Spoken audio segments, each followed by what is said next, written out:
आप सभी को पता है कि फिल्में काफ़ी चर्चाओं में है और उसके साथ साथ जो कॉपीराइट पे चर्चा में है। तो आज हम लोग यहाँ पर इसलिए खड़े हैं कि हमारे भाई संतोष जी हैं, इनको न्याय दिलाने के लिए, क्योंकि ये जो है डायरेक्टर राइटर उसके राइटर हैं। इन्होंने एक मूवी रजिस्टर की थी फिल्म राइटर एसोसिएशन में, जिस मूवी का नाम था डी साहब, और उस मूवी को इन्होंने कई जगह पर डिस्ट्रीब्यूट भी किया था कई स्टूडियोज में। उसके बाद में क्या हुआ, उसकी बहुत सारी कॉपीज हुई। कॉपी के बाद में ये जो मूवी जो रिलीज हुई है धुरंधर, इनका ऐसा कहना है और हमारे केस में भी हमने यही चीज मांगी है कि पहले फिल्म तो रिलीज हो गई है, किंतु जो ओटीटी प्लेटफॉर्म पर इसको रिलीज कर रहे हैं उसको रोका जाए, क्योंकि हमारे जो राइट्स है उसको कॉपी करके इसको बनाया गया है। संतोष जी क्या कहना है इस बारे में? सर यहाँ देखिए सर। विकी रुबे जी, ये जो मैटर है केस लिया हुआ है, तो हम लोग फाइलिंग किया है और रजिस्टर भी हुआ है। हमारा प्रेयर है ओटीटी स्टे के लिए। 2023 में ये स्टोरी मैंने बनाया था, डी साहब बोल के। ये स्क्रीन राइटर एसोसिएशन में मैं रजिस्टर किया था और प्रोड्यूसर एसोसिएशन इंपा में मैं टाइटल और बैनर भी रजिस्टर किया था। जो भी फॉर्मेलिटीज था मैं किया था 2023 में, और स्टोरीज बहुत सारे कंपनीज को नरेट किया था, सारा सर्कुलेट हुआ था। तो फाइनली ये story Dhurandhar the revenge movie में रिप्रोड्यूस किया हुआ था। तो यही मेरा स्टोरी का क्लेम है। आपका कहना है कि आपका जो डी साहब की स्टोरी है वो धुरंधर मूवी में कॉपी की गई, चुराई गई, उसको रिप्रोड्यूस किया हुआ है। मेरा स्टोरी जो था उसको रिप्रोड्यूस करके उन लोग स्टोरी बनाया है। तो बहुत सारे मतलब कंप्लीट स्टोरी बोल सकते हैं। राइटर एसोसिएशन भी क्लेम किया है इसको? यस, ये सारा अथॉरिटीज को मैंने कंप्लेंट किया। स्क्रीन राइटर एसोसिएशन में, इंपा में, सब अथॉरिटीज में मेरा कंप्लेंट है। किन प्रोडक्शन हाउसों को आपने दिया था अपनी स्टोरी? अपनी स्टोरी को मैंने टी सीरीज, धर्मा कोलैब मैनेजमेंट, जियो स्टूडियोज। क्या कहना चाहेंगे? आप कई और फिल्मों के लिए लड़ चुके हैं। इसके पहले भी एक मकानी मैटर आपका चर्चित था, उसके बाद अभी ये धुरंधर का आया हुआ है, क्या कहना है? मेरा सिर्फ ये कहना है कि भाई जिसका जो अधिकार है उसे वो मिलना चाहिए। अब जिस केस के बारे में आप बात करेंगे तो इसमें भी हमने मान ली है, जो न्यायालय है उसके अंतर्गत हमने भी चीटिंग और क्रिमिनल की भी कंप्लेंट की हुई है। जो मामला अभी इस समय न्यायालय देख रहा है, जिसके अंदर ऑलरेडी नोटिस इशू करने के लिए तारीख दी हुई है। तो ऐसा नहीं है कि अगर किसी ने, आज आप जानते हैं कितनी मेहनत से और कितने दिमाग से एक जो राइटर होता है, प्रोड्यूसर रहता है, वो अपनी चीज़ों को बनाता है।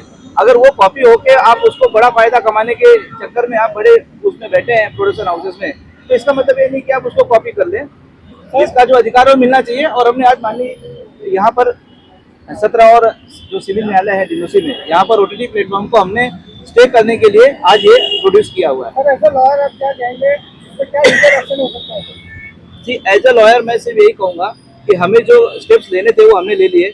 हमने एक सिविल सूट दाखिल किया है, जिसके अंतर्गत हमने स्टे के लिए रिक्वेस्ट की है ओटीटी प्लेटफॉर्म पर। हालांकि पहले जो मूवी रिलीज होकर मुनाफा कमा चुकी है उसमें भी हम अपना अधिकार मांगेंगे, और जो भी ओटीटी प्लेटफॉर्म पे कम से कम इसको रोका जाए, क्योंकि ये रिप्रोड्यूस है। इनके जो आप डी साहब जो मूवी की बात कर रहे हैं, उसका जो आप देखेंगे जो रिटन स्क्रिप्ट है वो तो एकदम हूबहू मिलती है इस फिल्म से जो धुरंधर है।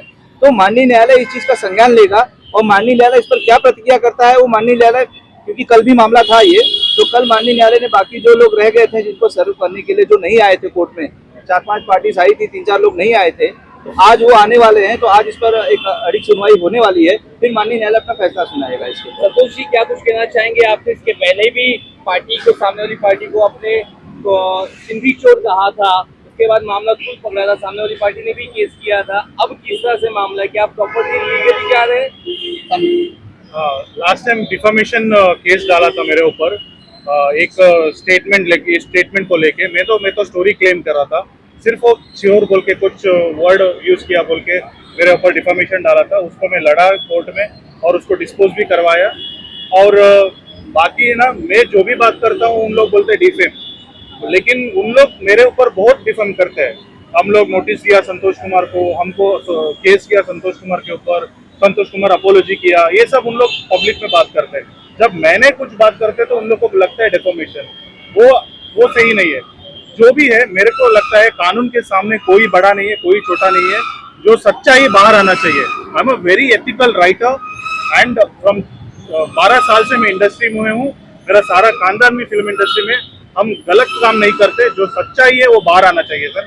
मीडिया लोग पब्लिक को रीच करना चाहिए कि ये सच्चाई जो है वो बाहर आना चाहिए। मेरा जो मेहनत है, ये स्टोरी स्क्रिप्ट मैंने बनाया और मेरे को न्याय दिलाने के लिए भगवान ने वीके दुबे को भेजा है। मेरे को लग रहा है उनके सारे टीम बहुत इंथुजियास्टिक के काम कर रहे हैं। मेरा जो भी ड्राफ्टिंग है सब कुछ अच्छा से करके मेरे को न्याय दिलाए, तो मेरे को पूरा कॉन्फिडेंस है सर। आपका साथ चाहिए प्लीज। ठीक है सर, क्या कुछ कहना चाहेंगे, मामला किस हद तक कहाँ तक पहुंचा है और लीगली आप लोग जा रहे हैं, ये मामला कितना सेंसिटिव है और इससे कितना बवाल और हो सकता है? देखिए, आज भी इस देश में अगर कुछ होता है गलत तो एक आम व्यक्ति है, उसका जो है वो सिर्फ न्यायालय पर भरोसा रखता है। तो हमें माननीय न्यायालय पर पूरा भरोसा है और न्यायिक प्रक्रिया के तहत हमने जो एक चीटिंग का केस करना था वो ऑलरेडी हमने माननीय अंधेरी न्यायालय में फाइल किया हुआ है।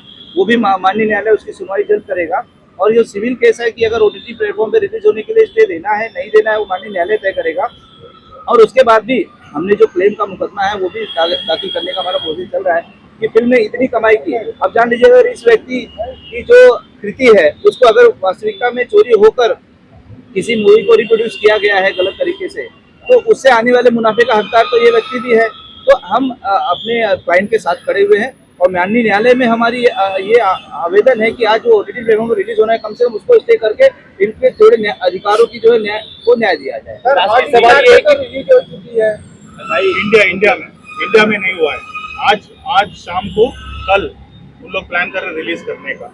लास्ट सवाल ये है कि प्रोपेगेंडा फिल्म के तौर पर इसे लिया गया है। आपने खुद कहा था कि प्रोपेगेंडा फिल्म है, नहीं होती तो शायद मैं उसे छोड़ भी देता, माफ भी कर देता। उस बारे में क्या कहना है sir? As a film maker मैं ये नहीं बोल सकता, पब्लिक बोल सकते हैं जो भी है, प्रोपेगेंडा है जो भी है, लेकिन मैंने मेरा स्क्रिप्ट बनाया था एक एंटरटेनमेंट के लिए और एक अच्छा मैसेज के लिए, क्योंकि मैं बहुत पेट्रियाटिक का आदमी हूँ। तो मेरा जो सोच था वो देश के लिए मैं लिखा था, देश के लिए मैं अच्छा ही सोचा था। लेकिन उन लोग पब्लिक से थ्रू उन लोग प्रोपेगेंडा किया है, पॉलिटिकली फ्यू रियल इंसिडेंट उन लोग को ऐड कर दिया। वो उसके बारे में मैं कमेंट करने के लिए मैं नहीं चाहता हूँ, क्योंकि मैं भी एक राइटर हूँ, डायरेक्टर हूँ। वीके इंस्टीट्यूट लगातार फिल्म के मुकदमे ज्यादा देख रहा है। वासु जी का भी आपने मुद्दा उठाया है जो कि इंटरनेशनल लेवल पर खूब उछाल मार रहा है। वहीं आप संतोष जी के साथ भी हैं, तो इसके पीछे क्या है? मदद कर रहे हैं फिल्म वालों का या फिर क्या कर रहा है? मैं तो ये नहीं कह सकता, बस प्रभु की कृपा कह सकता हूँ। प्रभु जहाँ भेजेंगे वहाँ मैं न्याय और इंसाफ के लिए लड़ता रहूंगा। ये मेरा कार्य है और यही मेरा कार्य क्षेत्र है। आपको पता है वीके दुबे एसोसिएशन किसी नाम का मोहताज नहीं है। आज से नहीं, पिछले 2 दशकों से हम मुंबई, महाराष्ट्र में और अभी पूरे भारतवर्ष में सेवाएं दे रहे हैं। हालांकि इनके मामले में जैसा आपने कमेंट किया था कि माननीय उच्च न्यायालय मुंबई में एक डिफेमेशन केस दाखिल किया गया था, लेकिन उच्च न्यायालय ने उसमें भी आदेश में कहा है कि आप अपने अधिकारों के लिए मांग कर सकते हैं कि आप जो कानूनी है वो आप मांगे। आप डिफेमेशन वगैरह की चीजें मत बोलिए कि किसी के बारे में कमेंट करना वो किसी का भी अधिकार नहीं है। तो उच्च न्यायालय ने जो कहा कि भाई आप अपने अधिकारों की मांग कर सकते हैं, उसी के तहत हमने मान लिया अंधेरी जो मेट्रोपोलिटन मजिस्ट्रेट कोर्ट है वहाँ पे भी केस दायर किया और यहाँ दिल्ली न्यायालय में भी दाखिल किया, ताकि इस फिल्म में जो भी है उसको ओटीटी पे स्टे दिया जाए। प्लस इनका जो अधिकार है वो उनको मिल सके, इनका जो आर्थिक नुकसान हो गया, और प्लस उसके साथ साथ पब्लिक को पता होना चाहिए।